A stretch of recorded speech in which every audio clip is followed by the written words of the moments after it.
तुझे रहकर क्या करना, मुझको है धरती पर रहना। गाता है धरती से गीत, मानव से मुझको पीत। कल कल कर ये बहती नदिया, हरे भरे की सुंदर खेत। मेरी धरती मेरे गाँव, इनसे मुझको बहुत लगाओ। नहीं चलते में आराम, चलते रहना मेरा काम। সকলোকে মোৰ অন্তৰ পৰা স্বাগতম মোৰ পৃথিৱী ভাৱনাৰ পৃথিৱীলৈ। সকলো কুশলে থাকক, মাথো আপোনালোকে মোৰ চেনেলটো লাইক, কমেণ্ট, শ্বেয়াৰ আৰু ছাবস্ক্ৰাইব কৰিবলৈ নাপাহৰিব। মানুহৰ জীৱনত জীয়াই থকাৰ দিনত জীৱনৰ আটাইতকৈ মধুৰ সংগী হ'ল জীৱনৰ সংগী।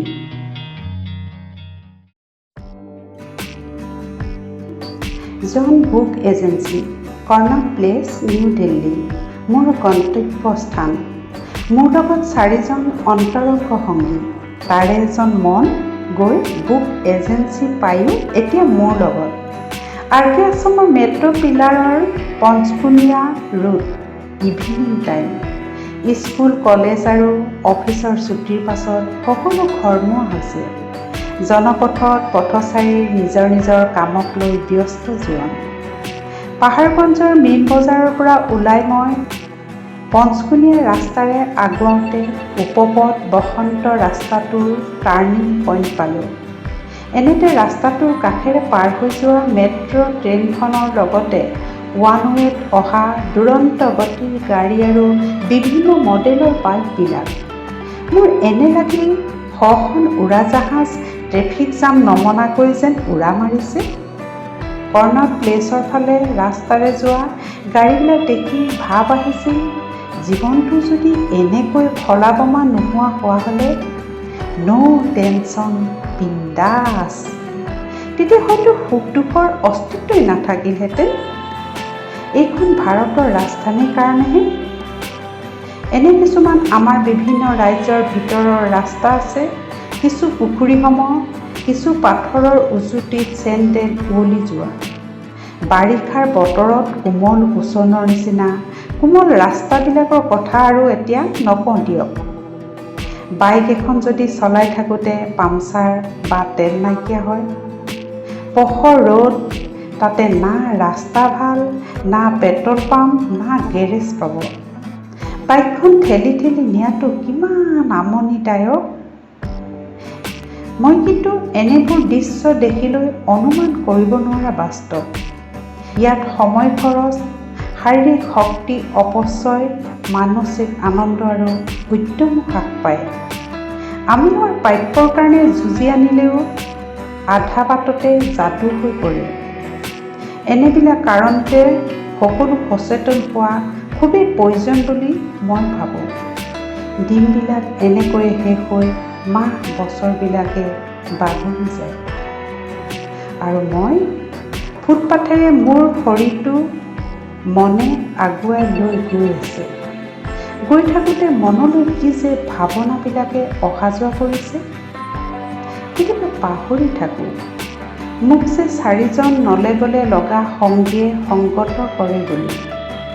প্ৰতিপল অনুপল, সুখ দুখ, হাঁহি কান্দোন, ঘাত প্ৰতিঘাত, ৰ'দ বৰষুণ, দিন ৰাত, আনকি জন্মৰ সময়টো লগতে আছে আৰু মোৰ মৃত্যুৰ পাছতো লগত যোৱাৰ কথা দিছে। মন, শৰীৰ, ছাঁ আৰু মোৰ আত্মা, আমি জনমে জনমে চিৰ লগৰী। এইকেইটাক এৰি মই এক পলো থাকিব নোৱাৰোঁ। কেতিয়াবা মনে যি মন যায় তাকে কৰিব বিচাৰে, তেতিয়া মোৰ বিবেকৰূপী আত্মাই ভাল বেয়া বিচাৰ কৰি সিদ্ধান্ত লয়, কি যিকোনো কামত। কেতিয়াবা মনটো উলাহত উৎফুল্লিত হৈ নিয়ন্ত্ৰণৰ বাহিৰ হ'লেও বিবেকৰূপী আত্মাই পৰিচালনা কৰে। পোৱা নোপোৱা, হাঁহি কান্দোন, হৰ্ষ বিষাদ, মান অভিমান বিলাকৰ অনুভৱৰ গৰাকী মনক মোৰ খুব আপোন আপোন লাগে।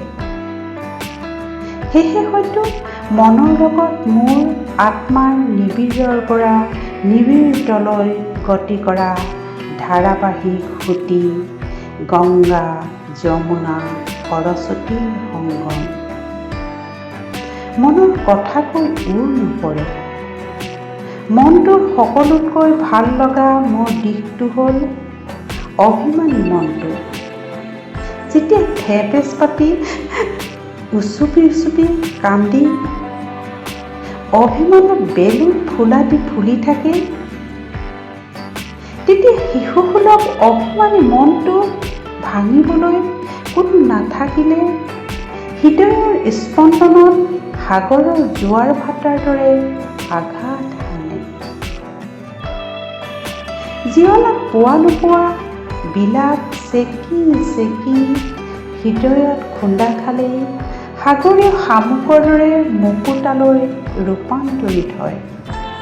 সোণেৰে সাঁতুৰিয়ে সোণখিনি কোবাই উত্তপ্ত জুই পুৰি অলংকাৰ গঢ়াৰ দৰে আত্মাটো প্ৰকট হৈ পৰে।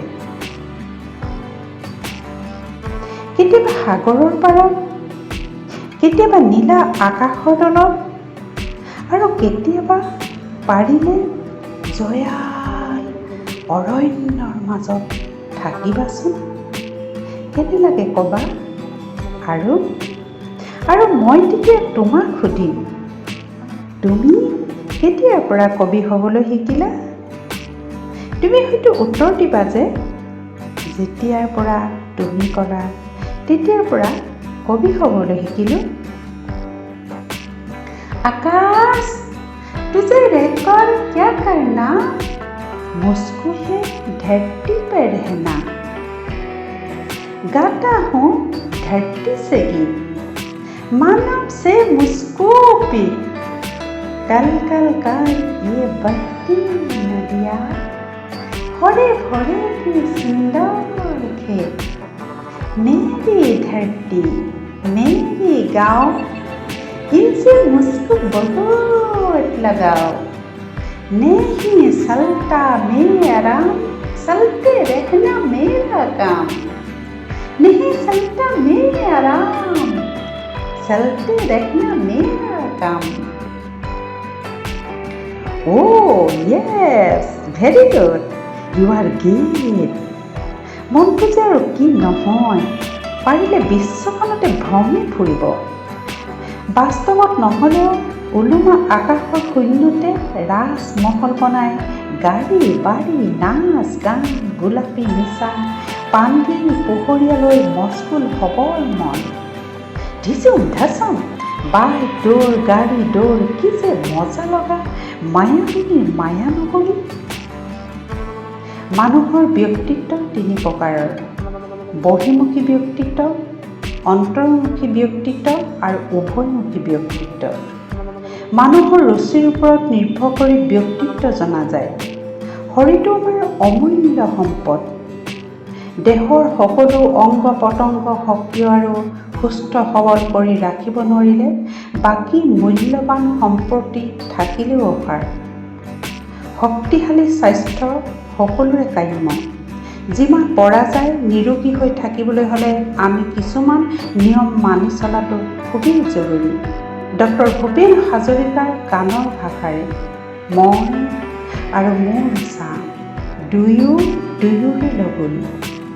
সঁচাকৈ পৃথিৱীত হয়তো মানৱ বা জানুৱাৰে বিশ্বাসঘাতকতা বা বেইমানি কৰিব পাৰে, কিন্তু নিজৰ ছাঁটোৱে কেতিয়াও নকৰে আৰু এৰিও নাযায়। অৱশ্যে আজিৰ দিনতো কিছুমান মানৱৰ মানৱীয়তা গুণ আছে যিসকলে ছাৰ দৰে সকলো সময়তে পাব। হয়তো পৃথিৱীখন এইসকলৰ অৱদানৰ কাৰণে নীৰৱে বৰ্তি আছে। আত্মা যেতিয়া প্ৰকট হৈ পৰে তেতিয়া আত্মাৰ প্ৰতিবিম্ব মানুহৰ মুখত পৰে। ইয়াত আত্মাৰ সৰ্বোচ্চ শক্তিশালী ৰূপ পাবলৈ হ'লে মানুহক লাগিব গভীৰ আধ্যাত্মিকতাৰ উৎকৰ্ষ সাধন।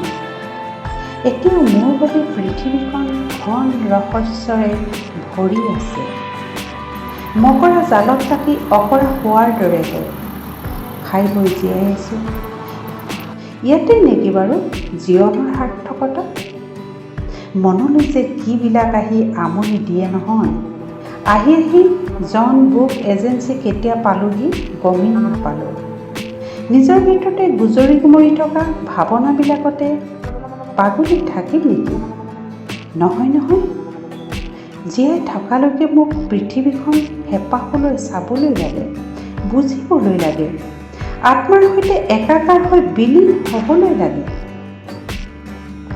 উভতনিৰ পথত এখন কিতাপ হাতত লৈ জন বুক এজেঞ্চিৰ পৰা ঘৰমুৱা হ'লোঁ।